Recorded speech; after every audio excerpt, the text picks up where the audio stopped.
ఉంటూ వారికి భరోసా కల్పిస్తూ మనం ముందుకు పోతా ఉన్నాం. సరైన సమయం గురించి ప్రజలు వేచి చూస్తున్నారు కాబట్టి వారికి మనందరం అండగా ఉండాల్సిన అవసరం ఉన్నది. కాబట్టి మనం పార్టీని ప్రతి కార్యక్రమాన్ని మనము ఎప్పటికప్పుడు తెలుసుకొని ప్రజలు కూడా చెప్పాల్సి, ప్రజలను జాగృతం చేసి ప్రజలు కూడా చైతన్యవంతులు చేసినటువంటి బాధ్యతగా మన పార్టీ కార్యకర్తగా మనందరం కూడా తీసుకోవాల్సిన అవసరం ఉన్నది. మీకు తెలుసు, మన అధికారంలో ఉన్న 10 సంవత్సరాల్లో కేసీఆర్ గారు మరి 13 సంవత్సరాలు ఉద్యమం చేసి చావు నోట్ల తలబెట్టి తెలంగాణ తెచ్చిన తెలంగాణని 10 సంవత్సరాల్లో యావత్ భారతదేశంలోని నంబర్ 1 రాష్ట్రంగా తీర్చిదిద్దేటువంటి నాయకుడు మన నాయకుడు కేసీఆర్ గారు. అలాంటి రాష్ట్రాన్ని ఈ 2.5 సంవత్సరాలలో మరి కుక్కలు జింపిన విస్తరాకుల తయారు చేసిన ఈ దుష్ట పరిపాలన కాంగ్రెస్ పరిపాలన రేవంత్ సర్కారులో. కాబట్టి మనము మీకు అందరికీ మనమందరం ఏంటంటే ఈ యొక్క చేస్తున్న అరచకాలని ప్రజలకు చెప్పాల్సిన అవసరం మనకు ఉన్నది. కాబట్టి మనము ప్రతి ఒక్కరం కూడా ఒక సైనికుడిగా పనిచేయాల్సిన అవసరం ఉంది. ఈరోజు చాలా మంది మనము యువత కానివ్వండి, విద్యార్థులు కానివ్వండి, వారందరినీ కూడా మరి సరైన విషయాలు మంచి చెడులు చెప్పాల్సినటువంటి అవసరం ఉన్నది.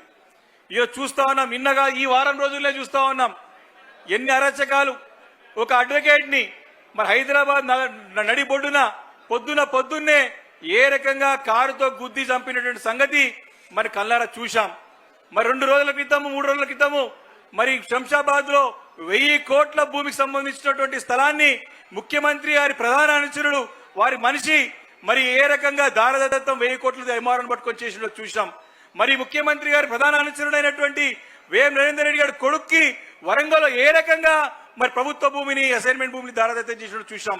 ఈ వారం 10 రోజుల్లో ఎన్ని కనిపించే ఉన్నాయంటే కనపడిని ఎన్ని ఉన్నాయో ఒక్కసారి మనం అర్థం చేసుకోవచ్చు. మన హయాంలో కేసీఆర్ హయాంలో ఎంత చక్కగా పరిపాలన, ఎంత జాగ్రత్తగా మన ముఖ్యమంత్రి గారు అప్పుడు కేసీఆర్ గారు, మన మంత్రులందరూ కూడా ఎంత జాగ్రత్తగా పనిచేసినారు, ప్రజలకు జవాబుదారీగా పనిచేసినారు. కానీ ఈ రోజు ఎక్కడ దొరికితే అక్కడ దోచుకోవడమే, లూట్ మాట్ చేయడం. హైదరాబాద్ భాషలో చెప్పాలంటే లూట్ మాట్. ఈరోజు ఏం ప్రభుత్వం ఉందిరా ఈరోజు రాష్ట్రంలో అంటే లూట్ మాట్ గా తయారయ్యారు ప్రభుత్వంలో అంతా కూడా. ఈ నాయకులందరూ కూడా ప్రజల సొమ్ముని ఏ రకంగా మనం దోచుకుంటున్నారో చూస్తా ఉన్నాం. కాబట్టి సోదరులారా, మన అందరం కూడా చైతన్యవంతులమై ఈ ప్రతి అంశాన్ని కూడా ప్రజలకు చెప్పే విధంగా మన దగ్గర నుంచే మన ఈ యొక్క ఉద్యమం స్టార్ట్ కావాలి. సోషల్ మీడియాలో మీరందరూ కూడా యాక్టివ్ ఉండాలి. మీరందరూ కూడా ఇక్కడ వచ్చిన వాళ్ళందరూ కూడా నాయకులే. మీరందరూ కూడా కుల సంఘాలలో, గుళ్ళలలో, చర్చిల్లో, మస్జిద్దులో నాయకులే. మీరందరూ మీ బస్తీ సంక్షేమ సంఘంలో నాయకులే. మీరు అనేక స్థాయి పార్టీ నాయకుడితో పాటు సమాజంలో కూడా మీరందరూ కూడా కీలకమైన పాత్ర పోషించే వాళ్ళే. కాబట్టి ఎక్కడ వేదిక దొరికితే అక్కడ వేదిక, ఎక్కడ అరుగులో కూర్చున్నా సరే చర్చ పెట్టాలి. 10 సంవత్సరాల కేసీఆర్ గారి పాలన ఎట్లుంది, ఈ లుచ్చా ప్రభుత్వంకి రేవంత్ రెడ్డి ప్రభుత్వం ఎట్లుందో చెప్పాల్సిన బాధ్యత మనందరం తీసుకోవాలి. కూర్చుంటే కాదు, కూర్చున్న కాడ చర్చతో పాటు సోషల్ మీడియాలో కూడా ప్రతి ఒక్కరు కూడా మీ ఇన్స్టాగ్రామ్లలో, మీ యొక్క ట్విట్టర్లలో, అదేవిధంగా మీ ఫేస్బుక్లలో, మీ వాట్సాప్లలో ప్రచారాన్ని ఎప్పటికప్పుడు ముమ్మరం చేయాలి. ప్రతి ఒక్కరం కూడా మన పార్టీ నుండి అఫీషియల్ హ్యాండిల్ ఏవైతే ఉన్నాయో అన్ని ఫాలో కావాలి, దాన్ని ముందుకు తీసుకుపోవాలి.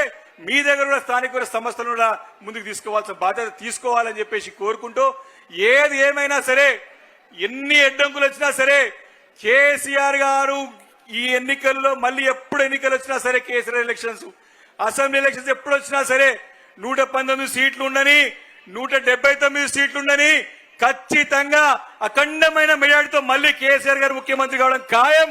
మన నాయకులందరూ కూడా కీలకమైన పాత్ర ఉండడం ఖాయం. కాబట్టి 10 సంవత్సరాలు కేసీఆర్ గారు ప్రజలకు దగ్గర ఉండి చూసుకున్నాడు. తెలంగాణ రాష్ట్రాన్ని ప్రజలు గుండెలో పెట్టుకొని చూసుకున్నాడు. ప్రజలకు జవాబుదారీ కూడా పనిచేసినాడు.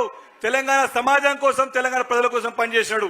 సోదరులారా, మాకు ఒకటే మాట చెప్పిండు అన్న రామన్న గారు కానీ కేసీఆర్ గారు, మీరు ధైర్యం చెప్పండి కార్యకర్తలు, రాబోయే రోజుల్లో మన అధికారం వచ్చిన తర్వాత మనం పనిచేసేది ఖచ్చితంగా మన బీఆర్ఎస్ పార్టీ కార్యకర్తల నుంచే పనిచేస్తామని చెప్పి, ఎవరికి ఏ స్థాయిలో పదవులు కానివ్వండి, ఎవరికి ఏ స్థాయిలో వారికి అన్ని హోదాలు కల్పించి వారిని గుండెలో పెట్టుకొని చూసుకుందామని చెప్పినారు. కాబట్టి రాబోయే భవిష్యత్తు అంతా మనదే. కాబట్టి మనందరం కష్టపడి పనిచేద్దామని చెప్పి తెలియజేసుకుంటూ ఈరోజు ఈ కార్యక్రమాన్ని మరి ఆహ్వానించేందుకు అన్న కృష్ణారావు ధన్యవాదాలు. అదేవిధంగా మీ అందరూ కూడా నమస్కారాలు తెలియజేసుకుంటూ సెలవు తీసుకుంటాను. జై హింద్, జై తెలంగాణ, జై కేసీఆర్.